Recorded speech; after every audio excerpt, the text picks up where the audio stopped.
think it taps into, you know, real life is scary, but Yeah. we don't know what is in the dark.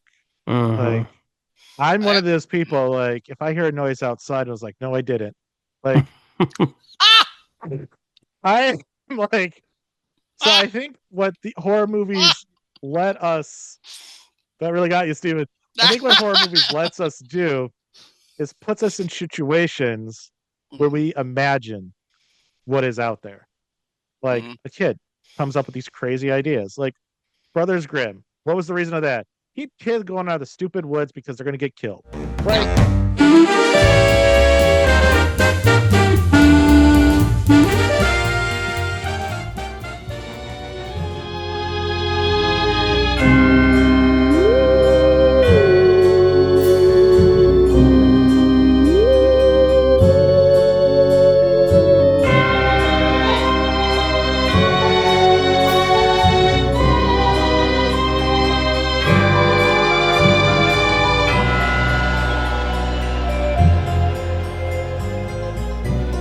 Welcome back, ladies and gentlemen, to the Chicago Cinephiles podcast. I am your spooky co-host today, Daniel. Joined with you, as always, is the Count James and the Count Stephen.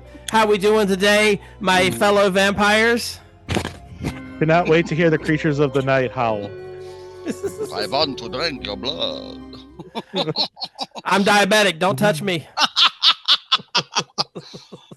Is it just me, or is every time that he said, "I'm Count Dracula," I heard from the Young Frankenstein, "I am Frau Blucher." Every single time, Frau Blucher, and I heard the horses in the background. Maybe it's just me. Okay, it's just me. That was just you laughing. I just placed it. So welcome to the special edition episode today, guys. For the month of October, we're gonna be doing spooky episodes. So we're each gonna pick a movie that we like, and if someone has a suggestion they want us to watch, put it in the comments below, and we'll see if we can maybe. And we won't watch it because maybe that part. maybe that could be our fourth one that we watch. Yeah, try to make it a little bit, not super scary if you're gonna pick Not one. slashers. Oh my god. But yeah, so we're doing a special episode on the 1931 movie Dracula. And so let's dive in, shall we? So Dracula was released ironically on February the 14th, 1931. Valentine's Day Was so I guess my question is maybe me being stupid. Has Valentine's Day always been on the 14th of February, I wonder? Yes. Okay, so I didn't know if it was like before a certain time it wasn't. So I it's mean, kind of that's such good timing. Dracula had wives that he had for eternity, not just a lifetime. That is but till death do eternity. you So how part. You could got that right. And Yeah, we're never how gonna could that be not die. more romantic? He's very romantic. Good point. Good point. That's funny. So some of the stars in the film, I think, obviously, like I honestly was just gonna name one person because only one person is needed, but I will give respect to the other characters. But Bela Lugosi obviously plays Dracula. That's really the only one we need to talk about. But I'll mention other ones just because they did have some good parts. I mean, we have Helen Chandler who played Mina Seward, David Manners who played John Harker, Dwight Fry who played Renfield, and then Edward von Sloan who played Van Helsing. The budget was about $340,000. I didn't see anything where it said how much they made, so I didn't get a chance. That didn't show up anywhere, but go ahead. It was a huge financial success. I don't know. I can't figure out what the money Yeah, was, but it was a it's huge very financial success. it's not like widely available. Like I mean, obviously it's 100 years ago, so I understand it.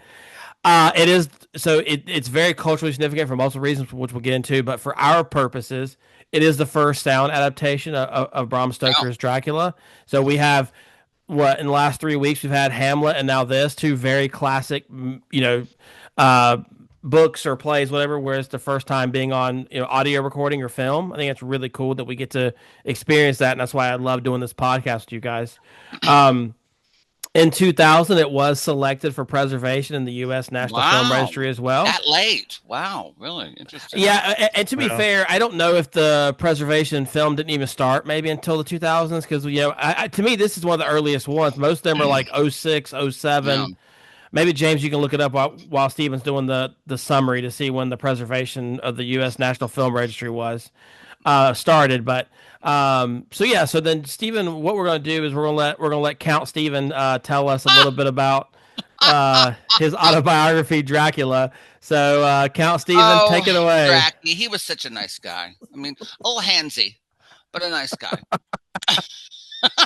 Stop it! Stop it! Okay.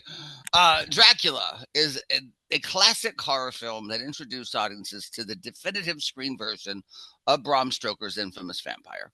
As the film begins, Count Dracula entices an English solicitor, Renfield, to travel to Transylvania so that Dracula may take possession of Carfax Abbey in England. After Dracula hypnotizes Renfield, making him Dracula's slave, the two travel to London, where Dracula preys on young women in the city, including a flower girl and Mina Seward, the daughter of Dr. Seward, who owns and runs the sanatorium beside Carfax Abbey. Professor Van Helsing, who was visiting the sanatorium, realizes Dracula is indeed a vampire and leads the effort to stop him. The film's eerie atmosphere, the huge lumbering Gothic sets, and Lugosi's hypnotic performance cemented it as a cornerstone of Universal Pictures' horror film legacy. Ta-da! Fantastic. And this really, Congress. James, this really started their whole. That's what Universal's known for now. Is this sort of, the mummy, the werewolf, the creature from the Black Lagoon. Oh, amazing. Before we get into it, James, were you able to see when it started? So Congress 1996 when it became official. So they had like 4 years. So which I guess that's pretty impressive. I mean, because like you think about like 5 years into it. Well, you think about like horror has never been the forefront of any movie critics. Like that's usually the kind of the afterthought. So the fact they recognized it fairly early, I think, is a shout out to them. I mean, shout out to obviously to Dracula itself, but alrighty, this one I'm gonna let. So now we're gonna go over what happened. This is our earliest movie we've done, 1931. Yeah. So let me go through that real quick. So in March of that year, we had the Star Spangled Banner became the official national anthem. And that same year, in March, Nevada legalized gambling. Oh wow! In May, no one else would go there if they didn't do it. So. Right. In May, Herbert Hoover dedicated the Empire State Building. Wow. In August of that year, this is more worldwide, but the Yangtze River peaks in China, killing 10,000 people. Oh my goodness. In October, this is a Chicago connection. Al Capone was convicted of tax evasion. Pay your taxes, Al. Yep. In October of that year, also, Thomas Edison dies, which to me is so bizarre because I just think him being, not in this time. Like it's just like he knew film. Like it's weird to me anyway. And then also in October, the George Washington Bridge was dedicated. So just some pretty big, some pretty big things, I think.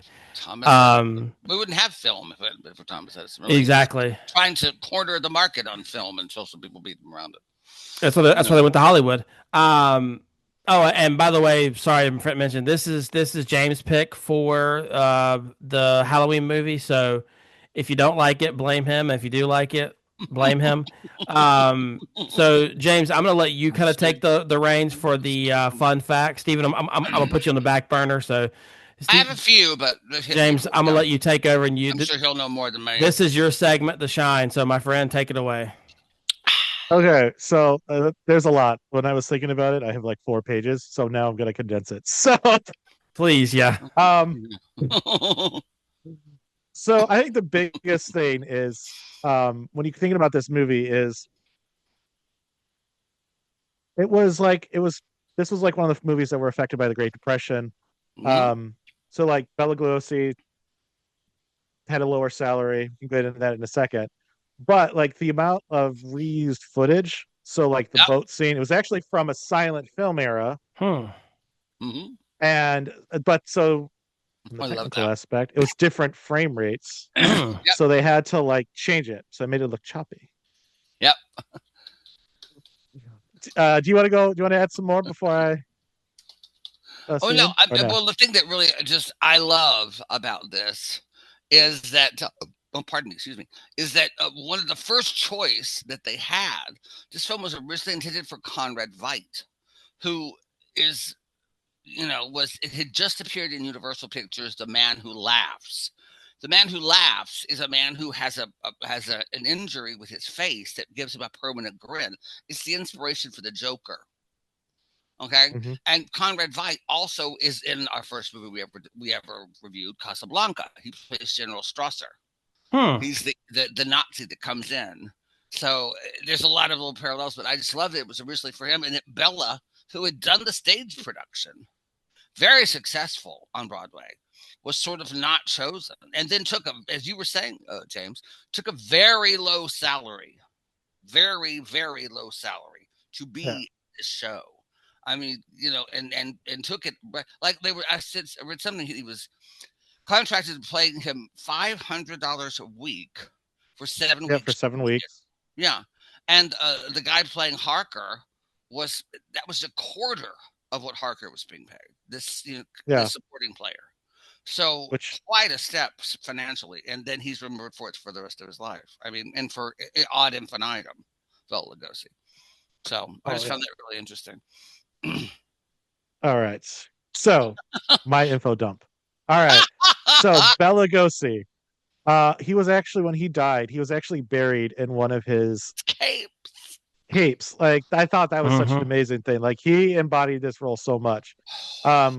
He played it a few, although despite being his most iconic role, he only played Dracula a few times, like the Abbot Costello. And my favorite is little known Betty Boop Dracula mashup. So Betty Boop gets bitten by Dracula in one of those little things. So like, it's on YouTube, worth a Google. Oh gosh. The one thing that I would like to say is, so this movie was actually, there's 2 movies being shot at the same time. So there was the Spanish production and the English production. And there was a rivalry between those 2 productions. Some say the Spanish version is the better film.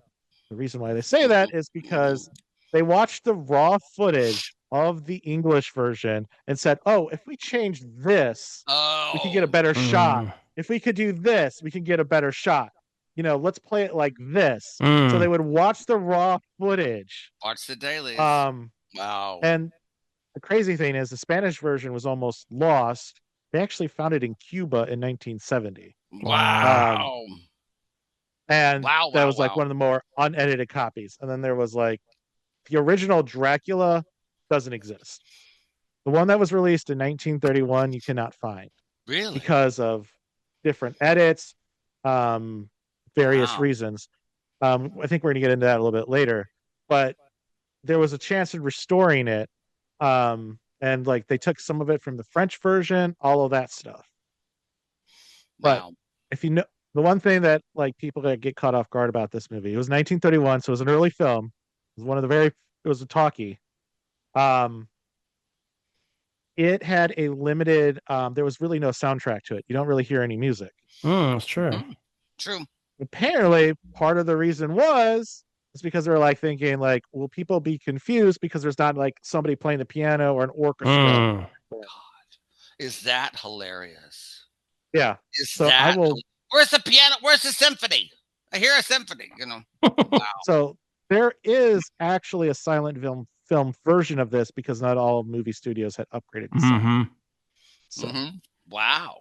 There wasn't a silent film version that didn't even get the rights to this movie. They just filmed it. I mean, I read that. Oh, that was Nosferatu. That was Nosferatu. Like, I see. So the whole reason Nosferatu exists is because they wanted to do Dracula, but they couldn't get the rights, so they made their own version. That's the whole reason. Hollywood to still be a little behind the. Oh, you want to give us the rights? Fine, we'll make. Well, they ain't gotta wait 2 more years, and it'll be public domain. So, we'll can't wait for it to be everywhere. I love this film because there's in the 70s, I probably have it back here on a bookshelf. There was this book I found as a kid, and it was a little paperback book, very thin like this, and it was all about monsters. It was about how to make your own monster costume, how to go on. But it was make it yourself. So there was Frankenstein, there was Dracula, and so I was Dracula many times when I was a kid for Halloween, and had the cape because when you're a gay kid, what do you want? You want a cape, you want a top collar, you want a little bedazzle.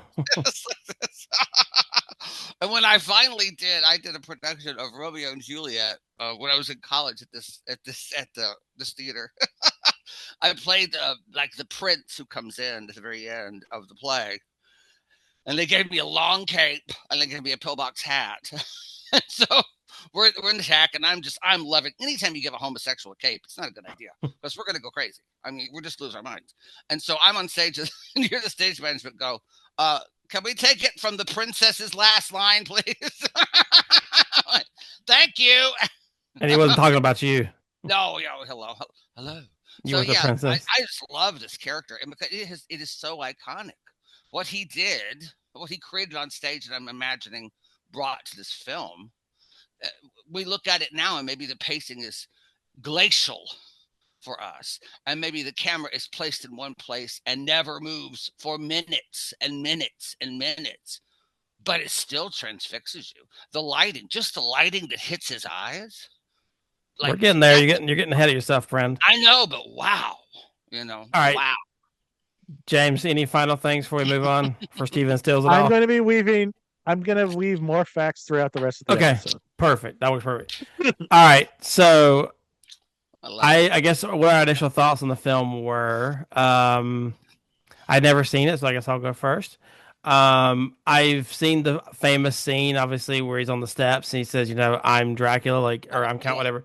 Like, everyone's seen that scene, but I thought it was going to be a little bit more scarier, just because, like, those old movies, because the soundtrack is, like, to me, that's some of the scariest things. Like I know this is not the same reference because it's 20 years in the future, maybe 30 years, but, like, The Birds is not scary, but some of that music is terrifying. And even, like, Psycho and the famous shower scene, that music is terrifying. So I was expecting it to be that more suspenseful, and which, as a fan who's not a fan of horror movies, I'm actually kind of glad it wasn't, because it let my imagination run. But we'll get into that. But Steven, did you have what was your initial, or what was your experience with it, or initial thoughts? Or like I said, I was drawn to the character because of making these costumes when I was a kid.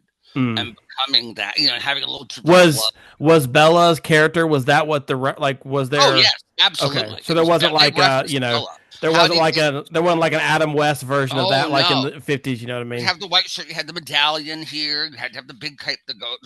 Isn't that a priest from the Archdiocese? Well, let's talk about that later on. I love your dress, honey, but your bag is on fire. I'm sorry. But it had white pancake makeup. I would put it all over and you slick back your hair. Shame, you're white faced. Shame. Shame. I was pink faced back then. How dare you? But it had the drip of blood. You took the little red color. Oh, that's cool. Yeah. It was just so Steven, cool. can you please try to find pictures of this? And I will put that in the episode. Or find or find the book and send us pictures of the book. I would love if you can find the book. Yeah, but it's probably right back here. But they also had like how to make Frankenstein, how to build a paper mache thing to put on your head to make the flat. That's so cool. It just fascinated me, and I think I lost the book and found it in a used shop years later, and just I treasure it because it's how to make these Universal Pictures monsters, how to make yourself into the werewolf, how to get sort of fur. That's cool. Just so cool, and to not go. I mean, my generation you went to the Kmart. You walked the aisles and found the box that said Superman. You put on the plastic flammable because it could light up and die. You could die if you got a cigarette. And then you put on the mask that cut your mouth. But these were making your own costumes and sort of becoming the character. That's cool. Loved it. That's very cool. I'm sure no one else in my generation remembers that. But James, I don't think I'm going to ask you what your initial thoughts were because you've seen it. Unless you want to share. Too bad. It's in the top 3 movies for me. Like it's that. I guess that's a good point. Yeah, we could talk about that. I love this movie. It is one of the greatest movies, in my opinion, which is the right opinion. All right, let's move on then, because this is a good segue. Why are we so obsessed with characters like this and characters like Loch Ness Monster and Frankenstein and Yeti and Bigfoot and all, like, why are or I guess we'll keep more just with Dracula. Why are we so drawn and obsessed even nowadays? This I mean, first off, this this book is 130 years, 140 years old. Why are we still so captivated? Like I was telling James, there's a really good like pseudo anime, like it's not fully like animate out like most are, but it's a Castlevania because I'm a big video game person, and Castlevania is kind of my entrance to Dracula and the the Belmonts and all that. It goes very deeper than just this movie, obviously, but they Netflix released like a really good like anime style TV show a couple years ago about Castlevania, and it has Dracula. Obviously, he's the main character, and it was so good. And I was just telling James like it felt refreshing, even though it was 140 years old. It just felt refreshing. Maybe because I'm a video game nerd, but what do we think? Why are we so obsessed with characters like this? And even like Steven can talk about his 50 years later, he was still doing in the 70s, you were still doing that was still popular to do like 50 years from now, no one's going to be wearing Justin Bieber outfits, so it's like, why are we so obsessed with it? For yourself. I think it's just because I think it's like horror. I think it's like being scared. I think I'll say this out loud when I don't care. I think stupid people don't understand that life is just as scary as being scared. I mean, you get a mole on your wrist. Go, is this cancerous? I mean, that's frightening to me. Getting a letter from the IRS is frightening to me. But I don't need to watch something to get frightened. I don't understand that captivation, but it seems to me there's such a captivation to need this sort of frighten in us, this fright or this being afraid and how to get out of it or how to succumb to it or whatever. It's always the slasher films, all these films for so long. And just and you take that to beyond it. You take that to extreme sports, to bungee jumping. I'm not going to put a rubber band on my boots and jump off a bridge. Are you out of your mind? Oh, yeah, I could die tomorrow. Falling from playing tiddlywinks. So, but that could be the reason why you should do it, because you could die in the shower tomorrow. So it's like, yeah, I can die. Whoa, and that's fine, but not jumping off a bridge because I paid somebody to put a rubber band on my boots. No, thank you. I want to pass on that one. There's just there's this need in human beings, I think, certain of them to feel this, to feel that elation, to get that, that endorphin rush. All get. James, as our fellow Dracula obsession person, tell me, what is it about this that obsesses? What is it about this movie, or their Dracula in this movie, particularly not the book, but why do you think people are so obsessed with it? I think it taps into, real life is scary, but we don't know what is in the dark. Like, I'm one of those people, like, if I hear a noise outside, I was like, no, I didn't. Like, I'm like, so I think what the horror movies let us, that really got you, Steven. I think what horror movies lets us do is puts us in situations where we imagine what is out there. Like a kid comes up with these crazy ideas. Like Brothers Grimm. What was the reason of that? Keep kids going out of the stupid woods because they're going to get killed. Like, it's a way to cosplay fears that are actual fears. So, like, something's more digestible. Something can be more easily understood. Like Dracula. Agreed. Point about Dracula is you are afraid of you get paralyzed in fear. Like, he hypnotizes you. You can't react to Dracula. You're hypnotized and you're frozen. Like, that builds on the fear of why I don't react and I just freeze up in a terrible situation. Like a deer. That's the fear. Like that's what a deer does, So that's what I think. I think you're probably right. Cosplays are fears. I would say that the show that I just talked to my friend Kathy yesterday, I was talking about there's a possible television remake of the show from the 70s called The Land of the Lost. That was a live action. If you've ever seen it, it was this father and his daughter and his son are in this raft, and there's an earthquake, and they go down below the earth to the land of the lost with dinosaurs and people. And there are the evil people that they fired called Sleestaks. There are these walking like lizards that don't speak. They just go and they sort of attack them. And when I was a kid, I would not walk into a dark room. If there were no lights on, I was afraid because I thought, I walk in that room and the Sleestaks are going to come get me and take me to the land of the lost and I'll die. I mean, I truly believe that. And I'm talking to Kathy just last night. She goes, "Same here." She goes, "I was terrified of this thing." Now I look at them now and go, I've watched them. Go, this is a really bad show, you know. But my mother said, "Well, it always was, honey. You just a little kid. You thought it was pretty cool then, you know." But you're right. There's a primal fear, and I think you're also right. Trying to teach stupid people or uneducated or whatever. Look, you don't want to go out in the woods at night, buddy. You just don't want to do it. It's not a good idea. You don't know what's out there. You can't see 3 feet. Have you ever been in the woods lost at night? I have. Yeah. Just makes you just frightened out of your mind. Or when you, even in the daytime, being in the woods and not knowing your way back. Oh my God. Or the Walmart aisle, can't find your mom. Or a super Walmart here. I can't. Where's plumbing tools, Dad? Yeah. But where's really the milk section? He's still there, right? Waiting for the milk. Just think of it as this kind of playful thing, but James, milk section. But you know what I mean? Like, oh my God, it's frightening, really frightening. You're right to keep people who don't know better. I think it also I think James hit it perfectly when he said that it cultivates our fears, because the fear of the unknown is worse than the fear of no. So we can put Dracula into we can say the thing that goes bump in the night is Dracula. That makes it a little less scary because you can you can form an image in your head as opposed to not knowing what that was. Mm-hmm. I loved it, James. Dracula, all you need is a cross, some holy water. What was that noise out there? Oh, it's nothing. What'd you say, James? I mean, Dracula, all you really need is you have a way to diffuse Dracula. You need a cross, some garlic, some wolfbane, and you can take him out with a wooden stake. So that's a solvable problem.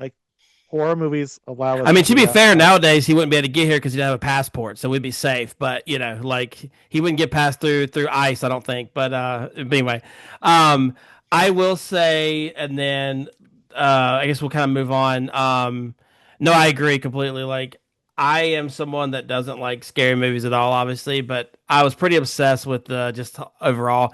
One thing I want to ask you guys before we dive deeper, because I do want to give a little bit of respect for Bram Stoker, and I didn't do a lot of research on this, so maybe maybe I don't know, but I can't help but sort of notice some resemblance between, and I looked it up to see. And he's obviously he's Irish or whatever, so he would have known about this. I can't help but see the similarity, especially in the scene where he, bites the flower girl between Jack the Ripper and him. Because, I mean, this book came out in 1896. Jack the Ripper was 1891, 1892.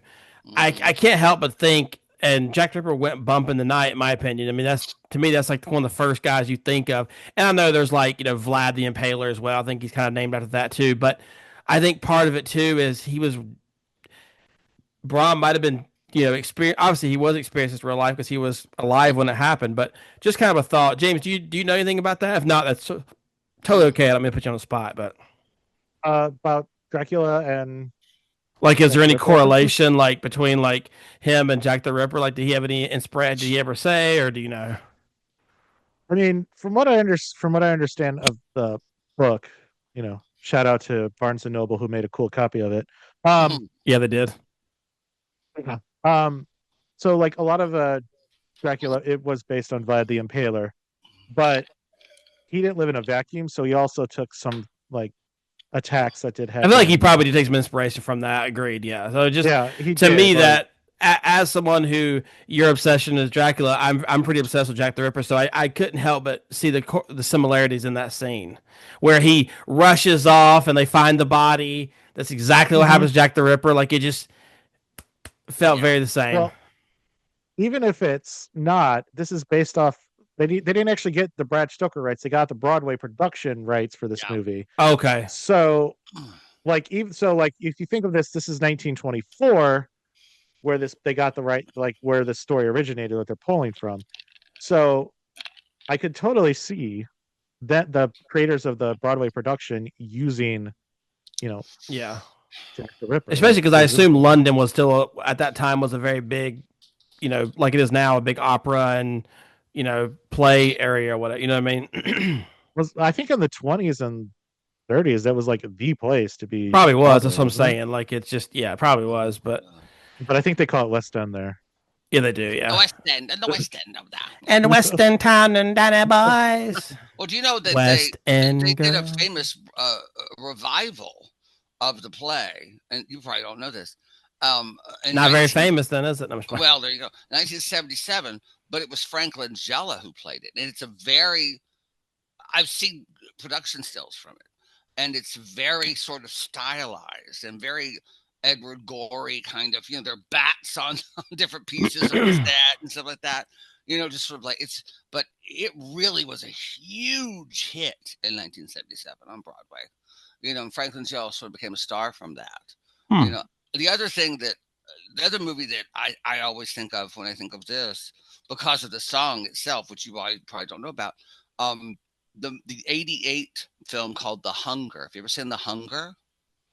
Mm-mm. Wow. Yeah. It's about these vampires. Who is in The Hunger? I mean, David Bowie is in The Hunger. Who else? Susan Sarandon is one of the victims. Catherine Deneuve. And so Bowie and Deneuve are vampires in the 80s. And they go to clubs to find their victims, these like dance clubs. And they have ankhs around their necks. And so when they find someone to kill, instead of just biting them, they take the ankh off of the thing and there's a knife under it. And they slash their throats and drink the blood. But there's a great club song called Bela Lugosi's Dead. You would love it. Bela Lugosi. It's a dance song. It's great. Bela Lugosi's dead. It's just. And this is why we pay Steven the big bucks for the random trivia that no one knows about. Thank you, Steven. But The Hunger, I mean, and then it, Catherine Deneuve beds Susan Sarandon. I mean, it's a very sort of weird, it's just, to have this big lesbian love scene. And Susan Sarandon said in The Cellular Closet, they had this whole thing where she would get drunk. Her character would get drunk, and then Catherine Deneuve, she goes, you don't have to be drunk to want to sleep with Catherine Deneuve. You have to be alive to want to sleep with Catherine Deneuve. She goes, it's not to be a lesbian. She wants to sleep with Catherine Deneuve. It's the most beautiful woman who ever lived, So it's. I think you'd really enjoy that. It's very, almost a slasher film, but it just encapsulates the late 80s to me, The Hunger. I think you'd really like it. But anyway, that's my 2 cents. Alrighty, well then let's move on to do we think this is a horror movie? I guess I don't know who's more of a baby, me or Steven when it comes to horror movies. Probably Steven, just because a bug scares him. So Steven, I'll ask you first. Do you think this is a horror movie? As I said earlier, were you scared? No, because I am old and can't walk very well and walk slowly anyway. And even me in a light jog could out jog Dracula, who seems to walk with this. Everything was so slow, and I was like, "Oh my god, what are they afraid of?" Grace.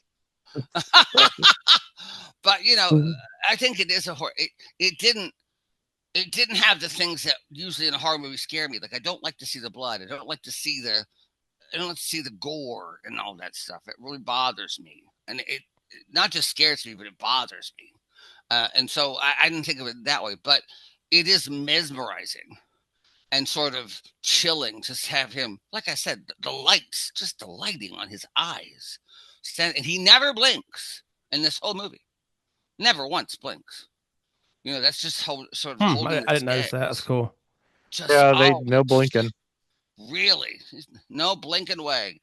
But yeah, it's just really scary. And maybe scary is not the word, but just eerie and mesmerizing. He mesmerizes you looking into the camera.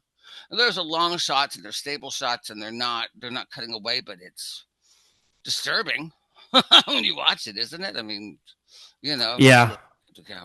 I'll say it is a horror film, but I was not scared, which I thought I would be in a couple scenes, just because to me, honestly, I think sometimes the older films can be scarier because they had less to work with, so they made it. That's what we'll get to there in a minute. But usually they have that soundtrack, like I said, that dun dun dun or whatever. And obviously that wasn't there, but I liked it. I think it was. I do think it was. It's definitely scary. I mean, I'll just because I want to give I want to give Bella the credit. It was scary. So, James.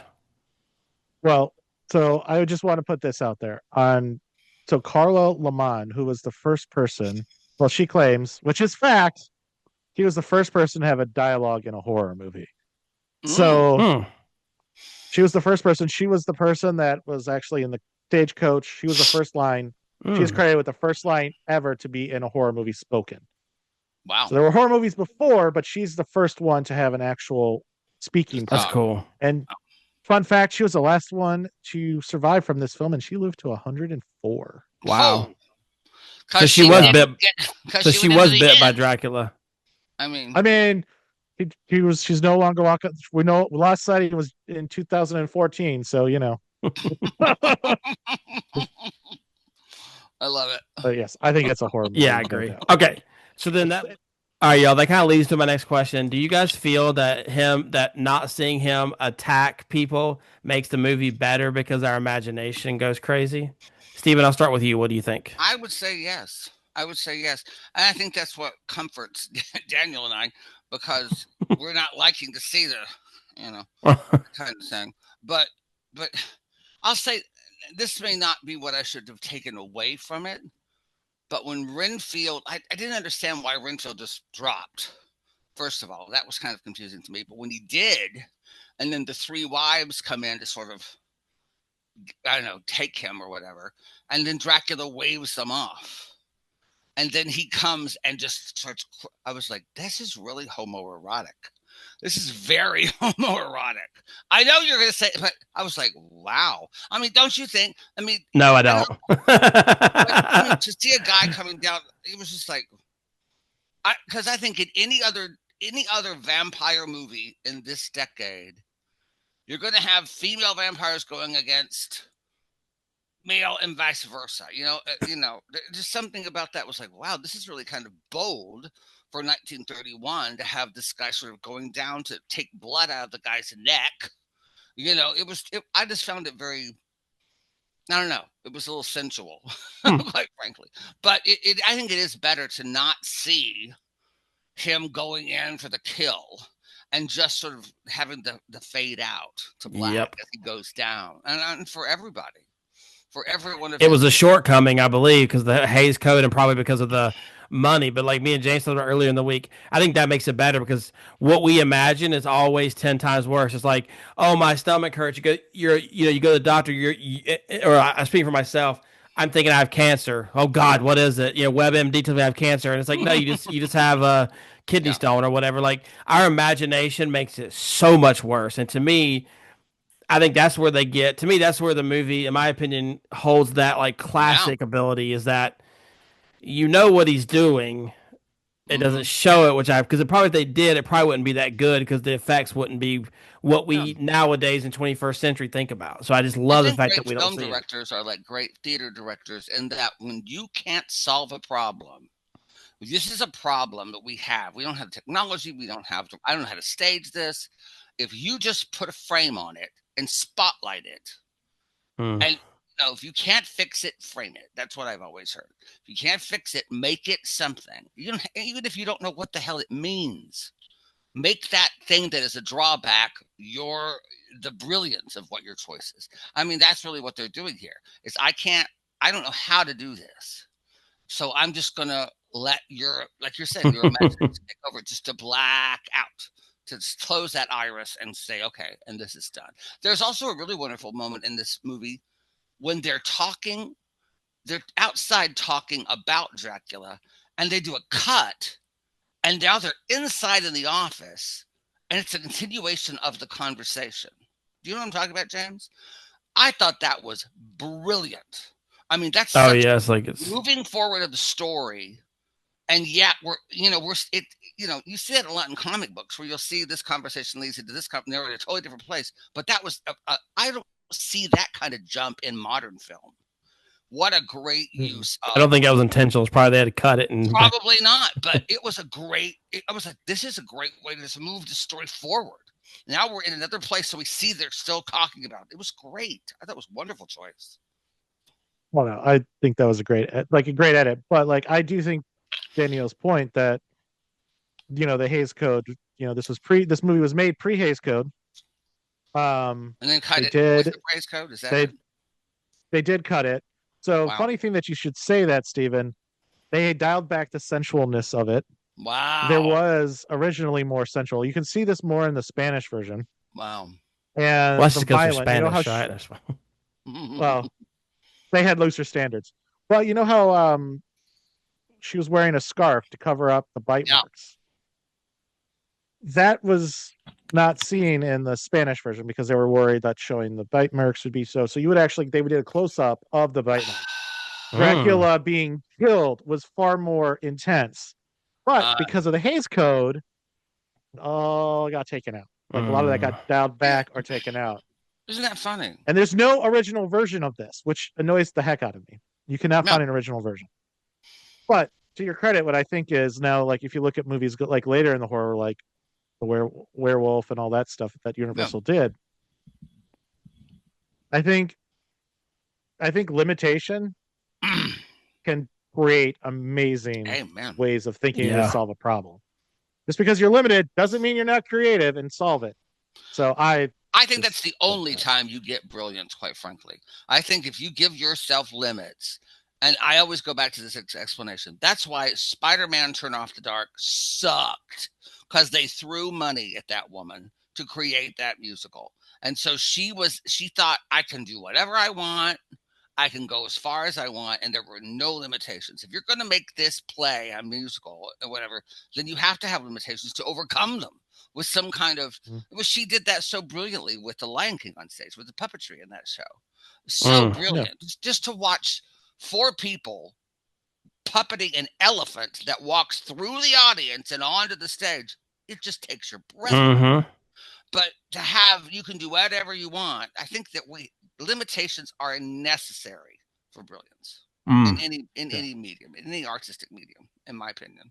Interesting. But it's so interesting that that's one of the things I was so confused about at the end of this when you say that, is they didn't show his death. I was like, so we went all through this story and we're not going to see him getting killed? I mean, really? And the fact that they kill him. Okay, he's got to sleep in the daytime. Okay, we'll kill him in the day. I mean, that makes sense. If I was a person killing a vampire, I'd be like, let's wait till daytime so he's asleep and he can't hurt us. I'll take the stake. Yeah, it makes sense. But still, in the story, and wouldn't you think that the Hays Code would want to show the death of an evil character who has killed people? Wouldn't that be, you've done evil and now you pay for it? Yeah, and Steven, how you'd mentioned about the lighting, let's discuss that. I think this movie would not be as good as if it was in color. I think this is a good limitation example right here. We talk about would not be nowhere near as good if it was in color. Thoughts? I agree. So, and the sets are just so crazy big and huge and drafty and. Well, Universal got their money worth because they kept using those sets because they when they built them, they just kept them for a while. So there's actually in several other movies.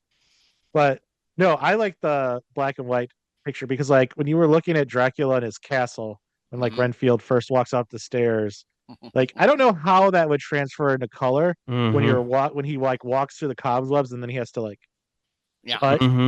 Like I think the black and white makes it. I agree. And like Steven said at the point in time, was always showing his eyes was so like not that one. The eyes of Dracula was so good. That's what I mean. Just and that little strip, and that's hard to accomplish. I mean, I know he's standing there, but there are many times he moves into the light, and boom, it's on his eyes. That's hard to do. That's a really big trick that. You have to hit your mark. You have to know where your light is, and it has to be perfect to make that happen. I mean, wow. It's so stunning. And he, apparently Bela would walk around the set going, I am Dracula. To get into his character because he really believed this movie.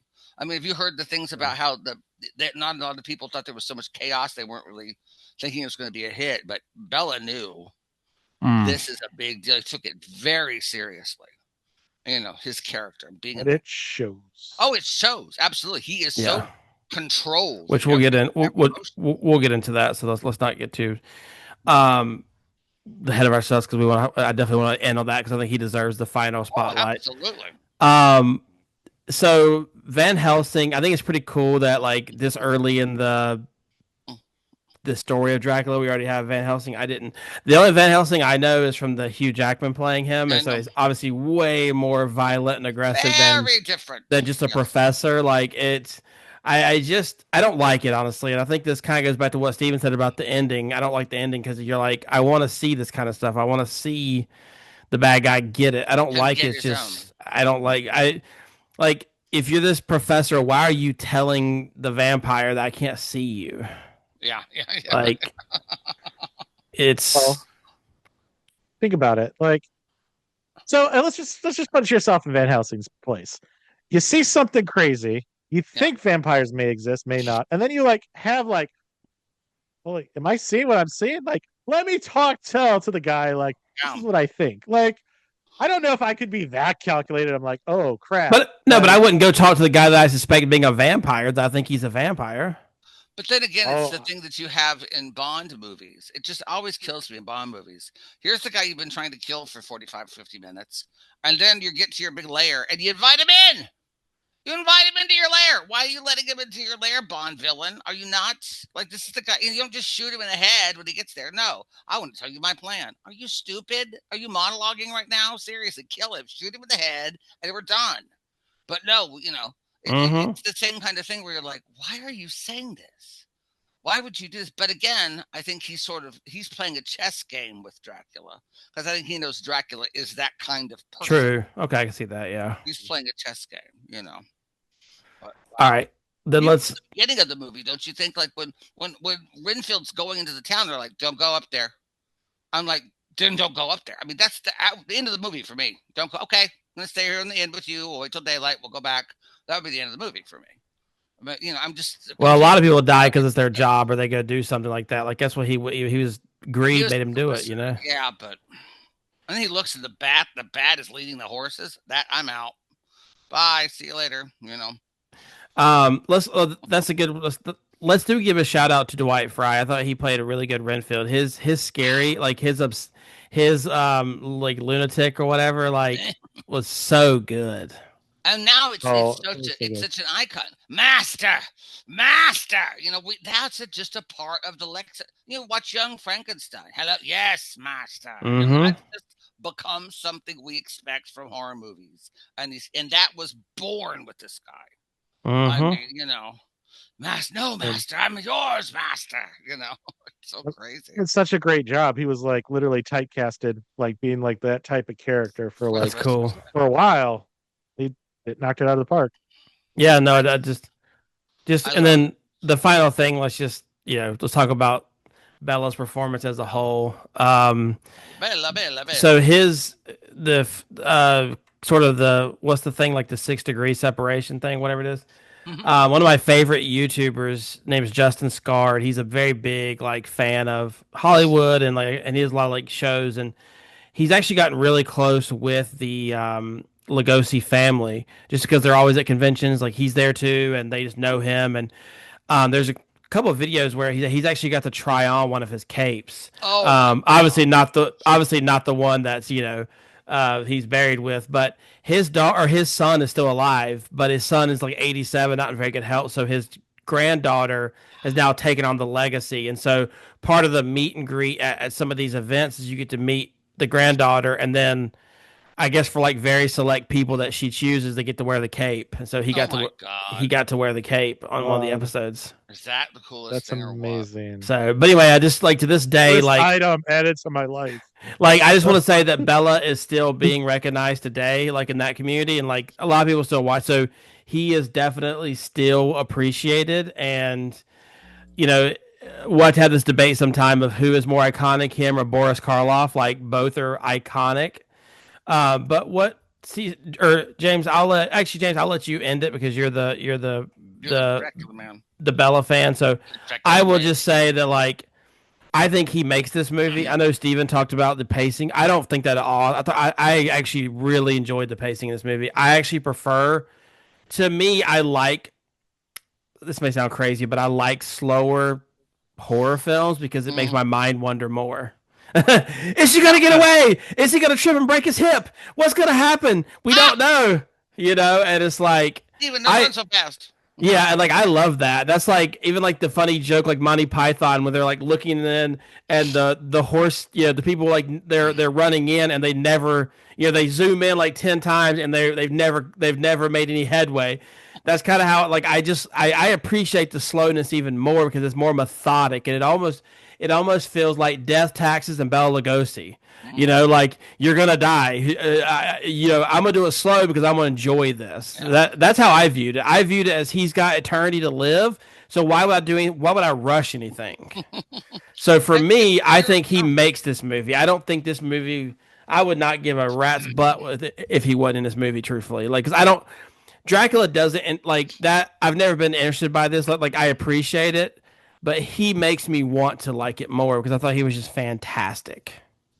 It's pure melodrama. It's absolute melodrama at the height of melodrama on the screen. That's all silent films were. I mean, you cheer at the hero, you swoon at the ingenue, you hiss the villain. I mean, it's just pure melodrama, and it just we can make fun of it all we want to and think it's over the top and a little campy, but it still works. It still Mm-hmm. can, you know just so overwhelming. It's just something about these these archetypes of characters that in a story that just brings you in. And he plays the villain. He enjoys playing the villain. Right? Yeah, that's a good point. That's a good way to put it, He Steven. loves it. He's having a time of his life. Like Tom Hanks enjoyed being the astronaut, he enjoys being the. Yeah, but you see people. That's why J.R. Ewing was a great evil guy because he loved being the evil. He just had a ball being that guy. Same with Bella. He's just eating it up, lapping it up. James, bring us home. Okay. So when you think about why Dracula is iconic, like you can think of all the different kinds of Draculas. The only one that I would put as a legendary, not the GOAT, but legendary would be Christopher Lee as Dracula. Oh. Wow. Christopher Lee does amazing job as Dracula, and both of them are very underpaid. Yep. That's what they share in common. Bela Lugosi is the GOAT, though. Yeah. Like he wanted that. He loved that character. He embodied that character. He loved that character so much. Like he was so excited. He did everything he could. He took terrible pay even for that time during the Great Depression. He took terrible pay for it. Like he wanted that movie to come to fruition. It's like the more modern example would be like Ryan Reynolds with Deadpool. Like he wanted that character. And he is that character. He is that character. He made that character. And he did a lot of BS to get that version of Deadpool out there. Like that's the modern version. So I think the reason why Bela Lugosi is the GOAT is one, he was one of the first. Two, he loved the character. So much so that he was buried in the cape. Yeah. Bela Lugosi, you can see when somebody's really passionate about something, like me probably coming across this podcast with this episode. I'm very passionate about it. And you could just see people's excitement. They're like willing to put it, like all of it in there. It makes you excited for it, honestly. I think and you just hit it on the head. I think it's like when people of my generation watch Linda Carter as Wonder Woman. You're playing a comic book character in a TV show. Okay. She gave it the respect that it deserved. I knew that the fans of the comic book would love her for it. And it's the same with this. I mean, this is a horror movie. Okay, it's a horror movie, whatever. But no, this is serious to me. Yeah. I'm going to give this character all the rights and the honor that it deserves, and it's going to be respected. He really gives it that. And Agreed. You see it in his performance. He just laps it up. I'm Dracula. Steven, did you like the movie? You were kind of hesitant about it. You didn't like the pacing. I did. I say the pacing is slow, but it's just silent film. It's the time. That's just the way things were done. Plus, it does, like you said, lend itself to this kind of a story, if you will. But there's times I was like, but not anymore. That when we were watching Hamlet, and every time the horns came in, I was like, "Good Lord, we're gonna have 5 minutes of horns here. Can we just get over with the horns? They came in. Oh, right, fine, we're going on."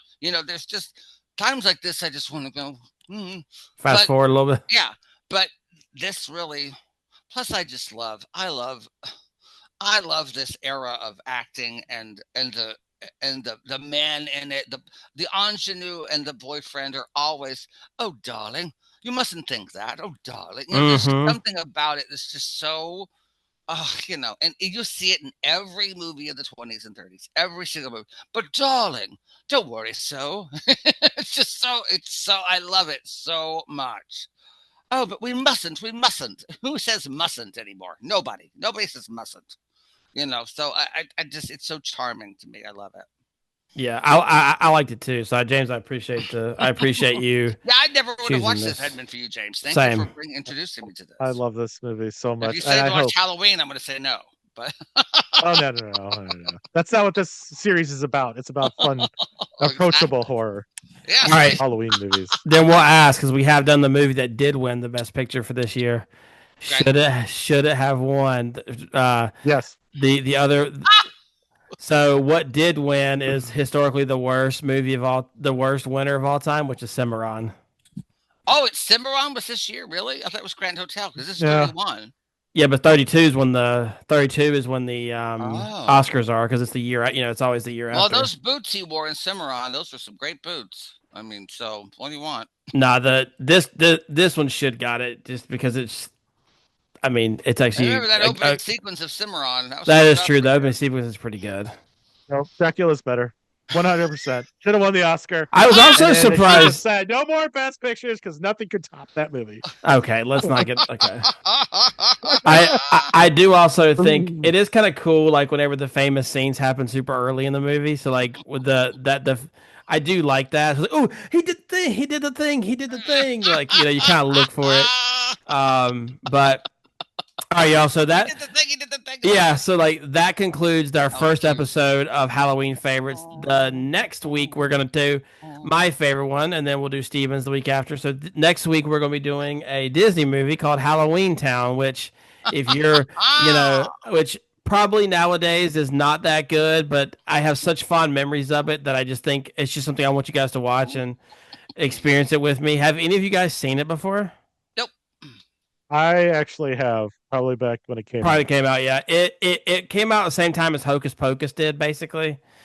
So it got overshadowed pretty quickly. Of that, but it actually, I mean, it does have Debbie Reynolds in it, so we have to give some credit. You know what I mean? It does. Well, I'm in right now. So I mean, it does have a pretty good lead character, but. Anyway, y'all, that being said, remember, if you hear or feel a bump in the night, if you're James, you didn't.